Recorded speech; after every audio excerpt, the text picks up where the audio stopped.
नमस्कार, बहुत स्वागत है आपका। आज का जो हमारा विषय है वो शुक्र बंधनी रेखा या शुक्र वलय, इसके विषय में। ये जो है शुक्र का क्षेत्र होता है, हमारे जेंट्स का दाहिना हाथ देखा जाता है और लेडीज का बायां। पुरुष के जो दाहिने हाथ में अंगूठे का जो क्षेत्र होता है, ये शुक्र का क्षेत्र होता है।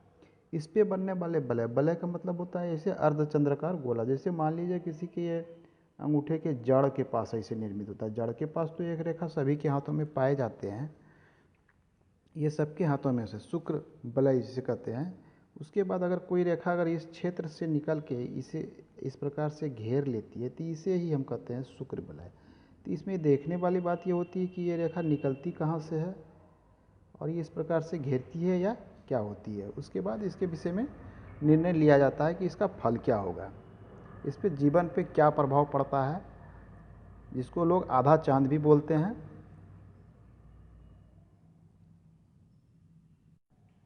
इस प्रकार के रेखा वाले लोग काफ़ी कर्मठ होते हैं। वो कार्य करने में उनको ये सोचकाहट नहीं होती है। वे आगे बढ़ के काम करने वाले कर्मठ के व्यक्ति मेहनती होते हैं। धन अर्जन के लिए वो लगातार मेहनत करते हैं। ऐसे लोग काफ़ी मेहनती होते हैं और काम करते हैं और धन बनाने में सफल भी होते हैं। प्रॉपर्टी कमाने वाले ऐसे लोग होते हैं, हुनरमंद जिसे बोलते हैं ना, नए तरीके से सोचना, नए काम करने, वैसे लोग हुनरमंद होते हैं, धन कमाने में आगे होते हैं।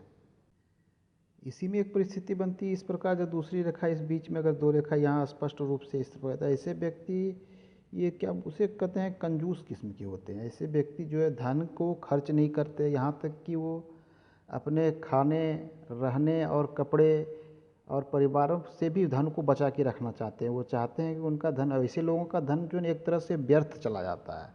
वो अपने पैसे को पकड़ के रखते हैं, खुद भी उपयोग न करते हैं, ना परिवार को उपयोग करने देते हैं। ये परिस्थिति इसे बनाती है और वो लोग काफ़ी कंजूस किस्म के होते हैं।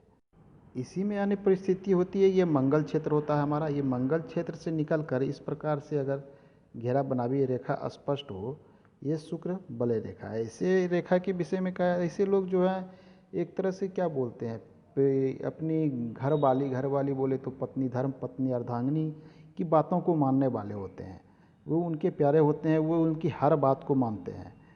इनको बहुत ज़्यादा लगाव होता है, कुछ भी करना हो तो उनसे परमिशन लेके ही करेंगे। अपनी पत्नी से सारी बातें पूछ के करते हैं, उनके बिना परमिशन का कुछ नहीं करेंगे। अगर पैसा इनको मिलेगा तो वो ला के उनको देंगे।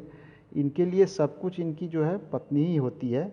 इसलिए लोग, ऐसे लोग बोलते हैं, एक तरह से बोलते हैं लोग, इसकी ये पत्नी का गुलाम है।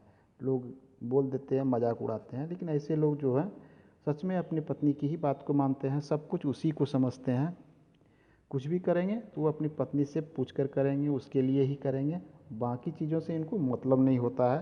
इसी रेखा में शुक्र बंधनी रेखा में परिस्थिति बनती है कि ये मस्तिष्क रेखा होता है। ये मस्तिष्क रेखा के क्षेत्र से एक रेखा निकाल के इस प्रकार से ये रेखा बन जाती है। तो ऐसे लोगों की स्थिति क्या होती है, ऐसे लोगों को पैसा कमाने में बहुत आगे रहते हैं, इनके पास पैसों की कोई कमी नहीं रहती। लेकिन ये लोग जो है अगर अविवाहित हैं तो ये अपनी माता की बात को मानेंगे और उन्हीं की बात को मान के सब कुछ करेंगे। और अपन उसके बाद शादी होने के बाद ये पत्नी की बात को मानेंगे और सब कुछ इनके लिए इनकी पत्नी ही होगी।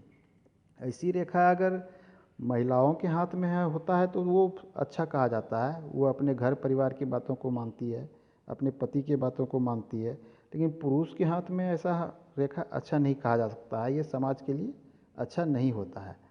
तो आज हम लोग जाने शुक्र पर होने वाली है शुक्र बंधनी रेखा पे, और हम लोग अगले अंक में और इससे ज़्यादा जानेंगे। तब तक के लिए आज्ञा दें। नमस्कार।